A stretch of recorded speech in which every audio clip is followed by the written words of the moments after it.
Hola, hola, bienvenidos a un nuevo episodio de su podcast favorito, Educación con Visión.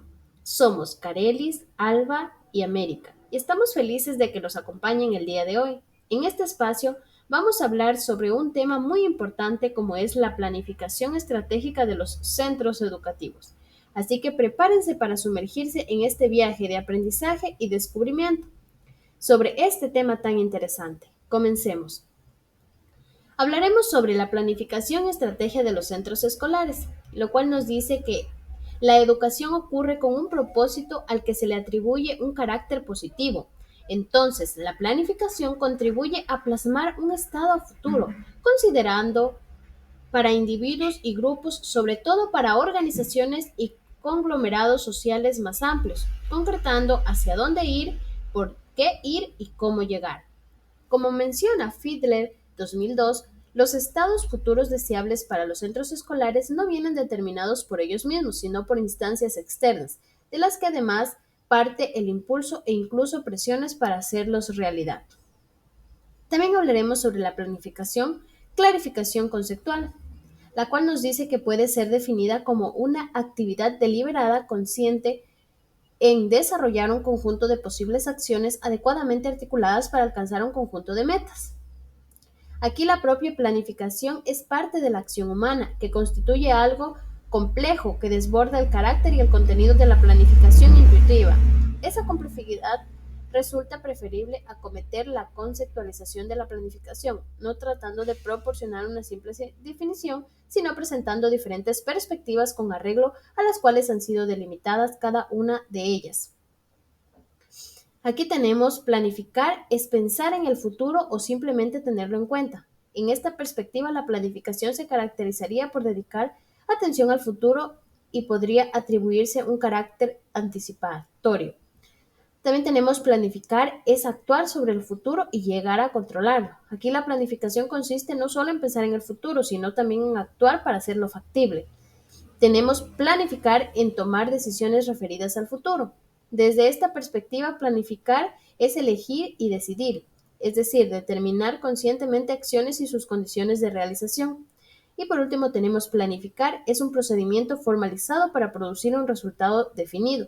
En esta perspectiva, la planificación consta de dos dimensiones. De una parte, la utilización del procedimiento formalizado y de otra, la persecución de un resultado integrado. También tenemos la dimensión colectiva de la planificación, que según Steigus 1992, la planificación puede entenderse como una acción que admite ser emprendida por individuos o grupos reducidos de estos, y es una opción frecuente en el ámbito de la educación escolar.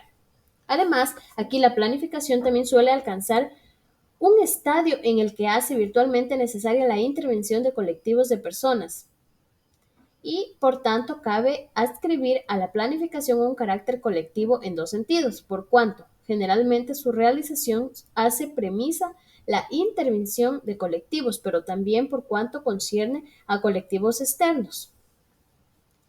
El proceso, según Alexander, manifiesta que generalizar sobre la planificación plantea problemas. Algo que pone de manifiesto la dificultad de hacer generalizaciones en este ámbito es la diversidad de modelos que han sido desarrollados. Por ello, es un proceso constituido por una secuencia de fases imbricadas de tal modo que prácticamente cada una de ellas abarca este efecto directo sobre la siguiente. Como componentes tenemos primero la identificación de un estado deseado que al quedar controlado con la situación actual hace emerger el problema. Segundo, la formulación y articulación clara de las metas y objetivos. Tercero, la proyectar soluciones alternativas bajo condiciones previstas. Cuarto, el diseño de alternativas de acción. Quinto, la comprobación de las alternativas de acción diseñadas y su consistencia interna y su viabilidad. Sexto, la valoración de las alternativas de acción y selección de las mismas. Y séptimo, preparación y programación de la puesta en práctica del plan. Como actividades tenemos la búsqueda o la recogida de la información, síntesis o relacionar y combinar sistemáticamente la información obtenida y el análisis, estudio y constatación de resultados. Ahora vamos a hablar sobre la estrategia y planificación. Estrategia y aproximación definitoria. Según Fielder, 2002, las diferentes perspectivas desde las que ha sido considerada esta noción son múltiples y como consecuencia de ello los significados asociados a ella lo son igualmente pese a las diferencias a menudo que están desdibujadas. Por un lado, Bell ha considerado que la estrategia viene a representar manera de identificar el futuro a largo plazo desde una orientación y en este caso la escuela. Aquí tenemos tipos de estrategias. Por ejemplo, las intencionadas, las que ponen en relieve las circunstancias de las decisiones y acciones encuadradas en ellas. Las deliberadas, que son estrategias que pueden tener o no éxito en la realización de intenciones que las presidían. Y las realizadas, que son estrategias que acabarán haciéndose realidad. También tenemos estrategia como plan, que según Bell en 1998, los usos que ha tenido la noción de la estrategia en el ámbito de las organizaciones educativas han estado estrechamente ligados a la planificación, hasta el punto de llegar a considerar a la primera como inseparable de la segunda. Como dimensiones de esta tenemos que hay una misión, la cual representa una visión del futuro de la organización y suele estar referida a lo que persigue hacer llegar o hacer a largo plazo. También caben identificar unos objetivos que son suficientemente operativos y la organización aspira a hacerlos realidad en cada una de las áreas o ámbitos comprendidos de la misión.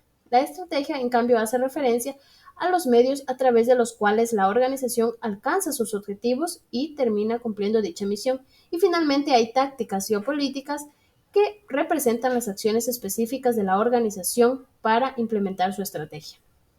También tenemos una planificación estratégica, la cual es definida como la relevancia de la planificación en el proceso de la formulación e implementación de una estrategia y entre los niveles que lo hacen factible.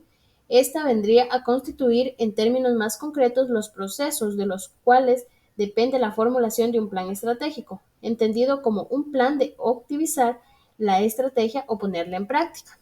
Para la elaboración de esta tenemos la elaboración es considerada como procesos de planificación, es decir, la elaboración de estrategias puede también considerarse ligada como a la planificación y a las interrelaciones que se establecen entre una serie de decisiones para el futuro que cobra relevancia. También la elaboración de la estrategia no viene exclusivamente determinada por la planificación estratégica, sino que su única fuente es una de las muchas, entre otras, disponibles. Tenemos la planificación como patrón emergente, la cual aquí dicha estrategia tendría realización de la práctica fundamentalmente a través de un patrón, adquiriendo consistencia del comportamiento de la organización. Aquí, de algunas diferencias que tenemos es que adopta una determinada estrategia puede acabar siendo considerada como una mera táctica. También las diferencias entre formulación e implementación llegan a suponerse que la primera parece prolongarse en la segunda, mientras esta parece estar constituidamente afectando a aquella. Como siguiente tenemos la consistencia definitoria de un patrón estratégico que surge y se desarrolla a partir de lo que va aconteciendo. Y también no hay necesidad de que las estrategias extendidas como un patrón emergente emanen de los niveles más elevados de la jerarquía de autoridad y de ningún otro centro de decisión y control. Por último, les voy a hablar sobre la planificación y estrategia como construcciones culturales. Aquí este es un proceso deliberado de cambio, orientado al futuro, que persigue introducir cambios a la realidad. Sin embargo, esta sería una perspectiva de una construcción social y la realidad estaría socialmente construida. Esto nos dice Schaff en 1985. Además, Inbar en 1993 concibe la planificación como un proceso comunicativo en el que son transmitidos símbolos compartidos con sus correspondientes significados. Por ello, conviene tener particularmente presente que los cambios que se operen con esta realidad construida dependerán de aquellos que se produzcan en las percepciones de los agentes implicados, y en efecto la motivación es considerada como un factor decisivo para promover el comportamiento y se trata de introducir cambios en las ideas o en los conceptos, sino también actitudes e incluso valores. A continuación, mi compañera Albita le va a hablar sobre el siguiente tema. Continuando con este podcast tan importante, quien les habla es Alba Encalada, donde vamos a abordar los siguientes capítulos como son aspectos generales del proyecto educativo y la estructura del proyecto educativo institucional. En los aspectos generales del proyecto educativo institucional tenemos el proyecto educativo institucional, donde nos dice que es el instrumento de la planificación estratégica participativa que orienta la gestión de los procesos que se desarrollan al interior de una institución educativa a partir de los principios éticos establecidos en la propuesta pedagógica. Como características tenemos el práctico, el integrador, el inclusivo, generador, flexible y abierto. La importancia es permitir implementar los principios filosóficos y pedagógicos, fomentar y promover el sentido de la pertinencia y la participación de la comunidad educativa. También motiva la reflexión de la comunidad educativa, constituye una herramienta para liderar cambios planificados y ordenados en el contexto específico. La innovación educativa es un proceso que tiene como propósito alterar la realidad vigente, modificando las concepciones y actitudes, alternando métodos e intervenciones y mejorando o transformando, según los casos, los procesos de enseñanza y aprendizaje. Esto nos dice Cañaleón 2002. Por ello, la promoción de la innovación educativa requiere del conocimiento profundo del sistema en donde puede realizar, siendo fundamental que su planeamiento sea participativo. Como líderes tenemos el equipo de gestor, debe planificar y coordinar todas las acciones de la planificación institucional. Además, este grupo de personas propiciará el trabajo en equipo, la búsqueda de consensos, la escucha activa, la interacción, la buena comunicación, entre otros. Para ello, para la conformación del equipo gestor, la comunidad educativa puede analizar la posibilidad de incluir en el proceso de construcción del PEI a miembros de comunidad, juntas parroquiales, organismos no gubernamentales. Aquí abarca las responsabilidades en comisiones. Aquí participan los talleres para la construcción y actualización de la identidad personal, realizar la autoevaluación institucional de la dimensión, realizar el seguimiento para el cumplimiento del PEI y asesorar a toda la comunidad educativa. Las responsabilidades del equipo gestor son elaborar el PEI sobre las bases de construcción y actualización de la identidad institucional, conformar 4 dimensiones que son la convivencia, la participación escolar y cooperación, la gestión pedagógica, seguridad escolar y gestión administrativa. Elaborar cronogramas de acuerdo a la necesidad para coordinar y desarrollar actividades, coordinar y definir actividades de autoevaluación institucional, servir de enlace con actores externos. Como pregunta tenemos, ¿cuál es la relación entre la propuesta pedagógica y el proyecto educativo institucional? La relación entre la propuesta pedagógica y el proyecto educativo institucional radica en que los principios filosóficos y pedagógicos del primero dan coherencia a la práctica educativa a través de las dimensiones de gestión escolar de la segunda. Mientras que el primer instrumento fundamenta la razón de ser de una institución, el segundo logra que los miembros de la comunidad educativa desde un accionar se identifiquen con un amplio conjunto de principios. Continuando con otro capítulo muy importante, tenemos la estructura del proyecto educativo institucional. Aquí abarca los elementos del PEI y las dimensiones escolares. En los elementos del PEI tenemos la identidad institucional, donde es un elemento de diferenciación y posicionamiento de la institución ante la comunidad educativa. Se define como la forma en que la institución comprende y transmite quién es, qué hace, qué sueña y cómo lo haría. Además, se construye y se reconstruye de forma colectiva entre los actores que tienen la capacidad de identificar las características fundamentales de cada institución. En las dimensiones de gestión escolar tenemos el ámbito o área de calidad educativa. Cada dimensión agrupa los componentes que dinamizan la gestión de la institución educativa. Las dimensiones del PEI son dimensión de convivencia, participación escolar y cooperación, dimensión de gestión pedagógica, dimensión de gestión administrativa y dimensión de seguridad escolar. Además, por otro lado, para la conformación de cualquiera de las comisiones de las dimensiones del PEI, hay que tomar en cuenta que las necesidades organizativas de cada institución educativa. Los miembros son la autoridad institucional, un docente, un miembro del DESE, un representante del comité de madres o padres de familia y un representante de la localidad. En la dimensión de convivencia y participación escolar y cooperación se refiere a aspectos que orientan la relación de las personas que conforman la institución educativa, se sustenta en principios de valores y fomenta la participación y propicia un clima organizacional adecuado. También tenemos otra dimensión de gestión pedagógica, como es la dimensión de gestión pedagógica, se enfoca en los aspectos necesarios para la planificación y ejecución de acciones que permitan llevar a cabo prácticas pedagógicas de calidad y de ejecución. Los componentes aquí son la enseñanza y aprendizaje y la consejería estudiantil. En la dimensión de seguridad se centra en los aspectos necesarios para prevenir y mitigar los riesgos de las personas que integran la comunidad educativa frente a eventos naturales y antrópicos. El componente tenemos aquí es el riesgo, es la gestión de riesgos y protección. También tenemos la dimensión de gestión administrativa. Esta se evidencia las acciones para el funcionamiento de la institución educativa, es decir, los procesos de organización interna, la forma de comunicación con la comunidad educativa y la gestión para contar con el talento humano. Los componentes de esta dimensión son la infraestructura, equipamiento y servicios complementarios, la organización institucional y la información y comunicación. A continuación, le doy paso a mi compañera América.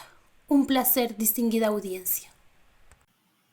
Gracias, compañera Albita, por su aporte para este podcast. Continuando, mi persona, quien les habla, América González. Seguimos con el capítulo número 3, que se titula Proceso de construcción del proyecto educativo institucional. Surge una incógnita en este capítulo, en esta parte, que dice por qué es importante la construcción participativa del proyecto educativo institucional para el proceso de sensibilización, pues este recoge elementos vivenciales que motivan la participación y el compromiso con el proceso de construcción. Además, implica establecer pautas mínimas para facilitar el diálogo intra e intergeneracional. Por esta razón, se debe seguir con una metodología específica que incluya aspectos como la motivación, la información y la participación. Pues bien, en la etapa de motivación tenemos que la coordinadora por el equipo gestor incentiva a la participación de los miembros de la comunidad educativa y los responsabiliza con el proceso de construcción del PI, mientras que en la etapa de información promueve una comunicación asertiva entre los miembros de la comunicación educativa con el fin de informar sobre las fases de construcción, el propósito de este documento y qué tipo de acuerdos se espera del mismo. Y por último, está la etapa de participación, que establece las pautas de diálogo y de toma de decisiones para el desarrollo del documento. De esta manera, el proceso de sensibilización constituye el eje transversal de todo el proceso de construcción del PEI. Ahora, ¿cómo es nuestra institución educativa y cómo queremos que ésta sea? El proceso de construcción o reflexión de la identidad institucional es importante tener en cuenta para ello que no hay una única forma de construirla, pues es el equipo gestor, de acuerdo con especificaciones de la comunidad educativa, quien debe determinar cómo hacerlo. Sin embargo, para este proceso es importante invitar a reflexionar a los docentes sobre nuevas tendencias en la educación con el fin de orientar la perspectiva estratégica de los cambios deseados para el proceso educativo. Toda institución educativa en funcionamiento se enmarca en los fundamentos filosóficos y las teorías de enseñanza y aprendizaje establecidos en la propuesta pedagógica. De esta manera, la identidad institucional debe guardar coherencia con los principios establecidos en el marco filosófico de la propuesta pedagógica. La visión institucional. La visión es el horizonte que se busca alcanzar con el desarrollo y la ejecución del PEI. A partir de los intereses y expectativas de la comunidad educativa, se busca pasar de la institución que tenemos a la que queremos. Ahora, ¿cómo construirla? Pues bien, primero se organiza a la comunidad educativa con los actores que la conforman. Entre ellos están las autoridades, los docentes, el personal DC, educandos, padres, madres de familia o representantes legales. Segundo, se invita a cada grupo a relatar cómo es la institución educativa soñada.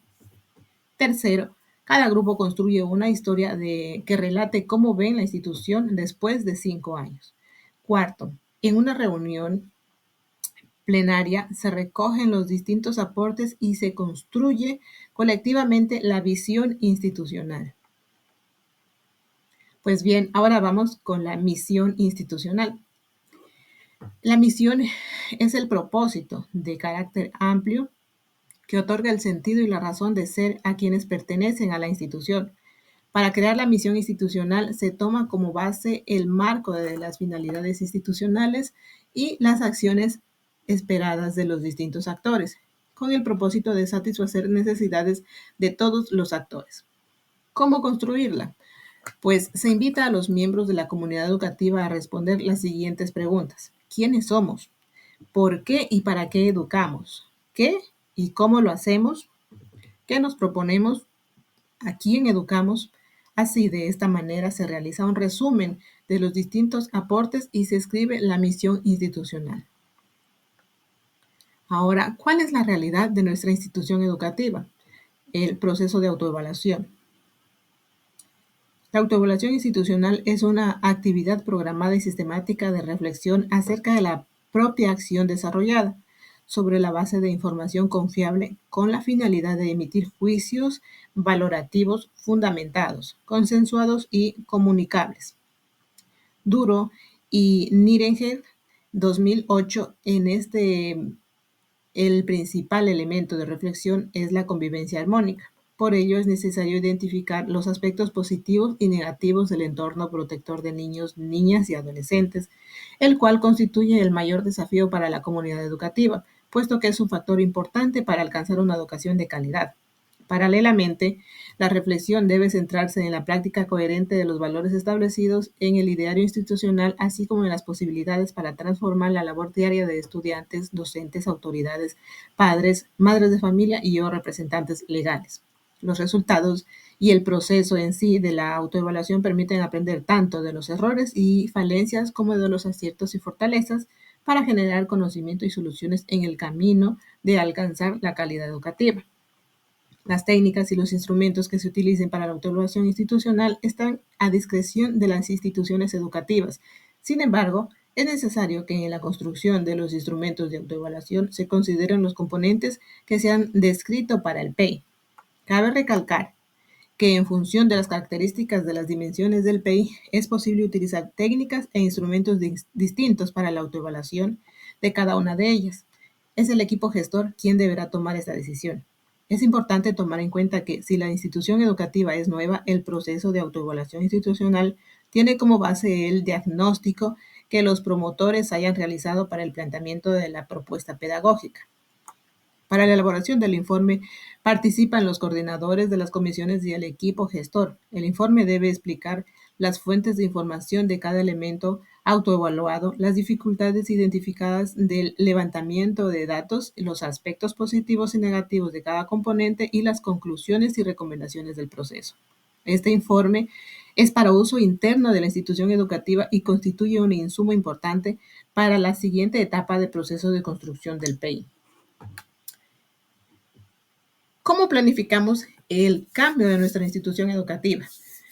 Aquí viene la planificación estratégica, que se constituye en 5 momentos específicos para poder llegar a los planes de mejora de la institución educativa. Entre ellos está el análisis institucional. En base a la información obtenida en la autoevaluación, se realiza el análisis situacional a través de la metodología o herramienta de análisis que el equipo gestor defina, ya sea la matriz FODA o el diagrama de Ishikawa o también el árbol de problemas. Tenemos el 2, que es el planteamiento de objetivos estratégicos. Sobre la base de la visión y misión institucional y con la información del análisis situacional, el equipo gestor, junto con las comisiones, deberán redactar de manera puntual los objetivos estratégicos.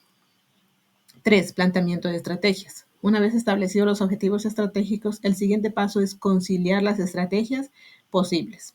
Y 4. Las evaluaciones de estrategias. Es permanente realizar una evaluación que permita tomar en cuenta las estrategias más relevantes para la comunidad educativa. 5. Priorización de estrategias. Finalmente, la priorización de las estrategias es la que permite posteriormente plantear los objetivos y las metas para la planificación estratégica, así también como la construcción de los planes de mejora. Los planes de mejora. Un plan de mejora es un instrumento de carácter pedagógico que propone acciones para mejorar los aprendizajes desde una perspectiva de formación integral de los estudiantes. En este sentido, no solo se pueden perder de vista los procesos de animación socioeducativa y de corresponsabilidad familiar, así como las estrategias para el abordaje integral de la violencia y de atención de riesgos psicosociales. Priorización de problemas. A partir de las estrategias priorizadas, se deben seleccionar aquellas que están asociadas directamente a problemas en el proceso de aprendizaje de los estudiantes. Tenemos también la definición de metas, el planteamiento de acciones, la cual es, después de formular las metas, se debe proponer las acciones y recursos y el tiempo para alcanzarlas. Como cuarto punto tenemos definición de responsables y sus compromisos. Pues bien, en esta la autoridad de la institución junto con los miembros del equipo gestor son los encargados de establecer los planes de mejora. Está claro que para el desarrollo existirán más involucrados. El seguimiento y el ajuste de las acciones. El seguimiento y ajuste de las acciones de los planes de mejora estará a cargo del equipo gestor y la junta académica. La evaluación de los resultados. Esta etapa es necesario reflexionar si se cambió la situación inicial de la institución. En este sentido, lo inmediatamente observable son los resultados de aprendizaje de los estudiantes. Cronograma de actividades.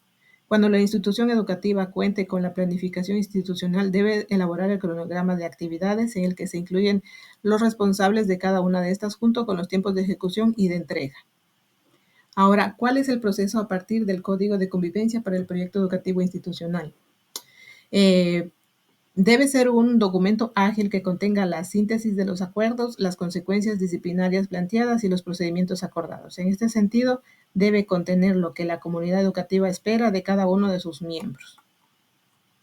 Y por último, vamos al siguiente capítulo, que es el capítulo número 4, el cual se titula Registros del proyecto educativo institucional.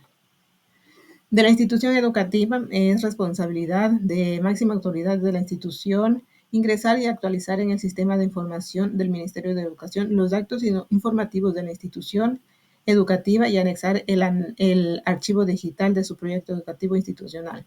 Del nivel distrital de educación, este nivel registra el proyecto educativo institucional. Su función no es aprobar el contenido del documento, sino constatar que exista el documento en el sistema.